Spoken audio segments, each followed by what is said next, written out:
Manger régulièrement des sardines aide à prévenir le diabète de type 2. Les bienfaits des sardines et des poissons gras pour la santé sont largement connus. Leur taux élevé de graisse insaturée aide à réguler le taux de cholestérol et à prévenir l'apparition de maladies cardiovasculaires. Cependant, leurs avantages ne s'arrêtent pas là, comme le démontre une étude menée par des chercheurs de l'Universitat Oberta de Catalunya et publiée dans la revue Clinical Nutrition.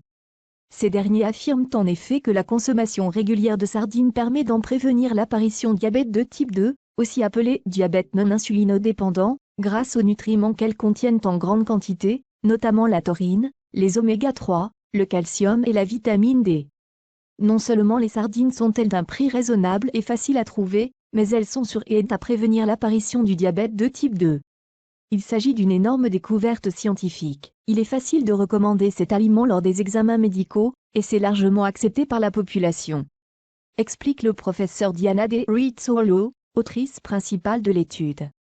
L'étude a consisté à recruter 152 patients âgés de 65 ans et plus qui avaient reçu un diagnostic de prédiabète avant le diabète de type 2, phase de dérèglement glycémique plus ou moins longue, silencieuse et réversible par les mesures hygiéno-diététiques appropriées dans 3 centres de soins primaires différents.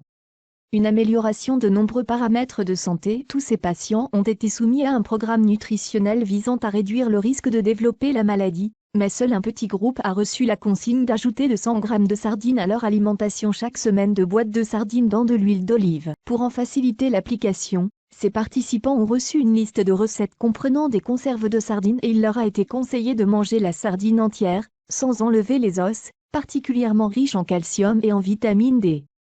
Parmi le groupe qui n'incluait pas la consommation de sardines dans leur alimentation, 27% des membres présentaient un risque élevé de souffrir de diabète de type 2 avant l'étude. Il s'avère qu'au bout d'un an, 22% d'entre eux se sont retrouvés dans la même catégorie. Parmi les participants qui ont inclus des sardines dans leur alimentation, 37% d'entre eux présentaient un risque élevé de souffrir de la maladie au début de l'étude. Mais après un an d'étude, seulement 8% restaient un risque très élevé. Des améliorations ont également été observées dans d'autres paramètres biochimiques importants, tels qu'un indice de résistance à l'insuline réduit, une augmentation du bon cholestérol HDL, une augmentation des hormones qui accélèrent la dégradation du glucose adiponectine, et une diminution des triglycérides et de la pression artérielle. Privilégier les aliments, et pas les compléments alimentaires, mais les chercheurs précisent que le fait que les sardines aient un effet protecteur contre l'apparition du diabète ne signifie pas que la prise isolée de suppléments en taurine, en oméga 3, en calcium et en vitamine D aura le même effet. Les nutriments jouent un rôle essentiel dans la prévention et le traitement de nombreuses pathologies différentes, mais leur effet est généralement causé par la synergie qui existe entre eux et les aliments dans lesquels ils sont contenus. Les sardines auront un élément protecteur, car elles sont riches dans les nutriments mentionnés, alors que les nutriments pris sous forme de suppléments ne fonctionneront pas dans la même mesure. Note le professeur Diana Rizzolo. Les scientifiques comptent poursuivre leurs recherches sur les sardines, en étudiant cette fois leur impact sur le microbiote intestinal pour savoir si celui-ci a joué un rôle dans cet effet protecteur contre le diabète 2. Ils ont aussi initié des études sur la modulation de l'expression de certains gènes liés à l'inflammation, qui pourraient jouer un rôle dans l'apparition du diabète 2 et d'autres maladies. À noter qu'en France, le programme Manger Bouger du ministère de la Santé recommande de consommer du poisson 2 fois par semaine, dont un poisson gras, sardines, maquereaux, harengs, saumon. Mais certains poissons pouvant contenir des polluants, il est recommandé de varier les espèces. S'alimenter en cas de diabète de type 2. En cas de diabète de type 2, la diététique, combinée à l'activité physique, permet de contrôler la maladie et même de retarder, voire d'éviter, la prise de médicaments. Du petit déjeuner au dessert, voici les principes clés du régime alimentaire à adopter. Contrairement aux diabétiques de type 1 qui doivent s'injecter à vie de l'insuline, les diabétiques de type 2 peuvent améliorer leur état et baisser leur glycémie en modifiant leurs habitudes alimentaires et en perdant du poids. Les conseils de Patricia Fiquet, diététicienne à l'hôpital Cochin. Le petit déjeuner d'un diabétique type 2. Pour ne pas affoler sa glycémie, on opte pour du pain complet, tradition, aux céréales, noir au seigle, 60 à 80 grammes, soit l'équivalent des 1/3 ou 1/4 de baguette, avec une noisette de beurre. Et les pains sans gluten? Sauf allergie ou intolérance, mieux vaut éviter quand on est diabétique, car ils font davantage grimper la glycémie. Un laitage yaourt, fromage blanc. Ou une tranche de jambon blanc ou un peu de fromage 30 grammes maximum qui cale sans augmenter la glycémie. Ou, si on a le bec sucré, Rincé. À café de compote de fruits faite maison. Au déjeuner et au dîner, l'assiette idéale pour les repas du midi et du soir doit contenir un tiers légumes, choux, épinards, haricots verts, courgettes. Un tiers protéines viande, poisson, œufs. Un tiers féculents, en privilégiant les moins hyperglycémiants, légumes secs, pâtes al dente, riz basmati, patates douces, pommes de terre cuites dans leur peau, quinoa. Que manger au dessert en cas de diabète de type 2?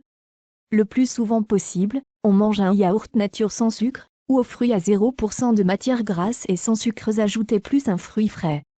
Occasionnellement, un dessert sucré qui n'élève pas brutalement la glycémie, un yaourt aux fruits ou de boules de glace ou de sorbet ou une petite part de gâteau ou de tarte maison en réduisant d'un quart ou d'un tiers les quantités de sucre et de matière grasse indiquées dans la recette. Faut-il prévoir une collation ou pas? Si on a faim oui, mais plutôt en milieu d'après-midi si on est diabétique de type 2, car en matinée la glycémie est déjà souvent un peu élevée. On opte par exemple pour un fruit frais et, ou 3 ou 4 biscuits peu gras et peu sucrés type petit beurre. Une tranche de pain plus un petit bout de fromage si on n'en a pas mangé aux autres repas. Préférez les fruits entiers car si le fructose des fruits élève la glycémie, ils apportent en contrepartie des fibres qui la régulent, mais aussi des vitamines, des minéraux. On les préfère frais et entiers, sans dépasser 2 ou 3 portions par jour. Sachant qu'une portion correspond à une pomme, un orange, une poire, une banane moyenne, 2 kiwis, 2 clémentines, une petite grappe de raisin 100 g, 150 g ou un barquette de fraises de 150 g. Et si on saute un repas? Si on est diabétique sans traitement, il n'y a pas de risque hormis celui de grignoter ou de compenser au repas suivant, ce qui peut être évité par une petite collation, rassure Patricia Fiquet. Les personnes diabétiques de type 1 ou de sous-insuline peuvent elles aussi sauter un repas, sous réserve qu'elles suppriment l'injection d'insuline rapide correspondant au repas concerné. Même chose pour celles qui prennent des glinides, il suffit de ne pas prendre le comprimé du repas concerné. En revanche, il faut absolument éviter si on est sous sulfamide, car il y a un risque d'hypoglycémie. Limiter les édulcorants. Ils rendent un grand service aux diabétiques, mais des études récentes montrent qu'une consommation importante, en particulier via les sucrètes tous les jours et les boissons light 1,5 L par semaine, augmente plutôt qu'elle ne réduit le risque de diabète, et peut même l'aggraver.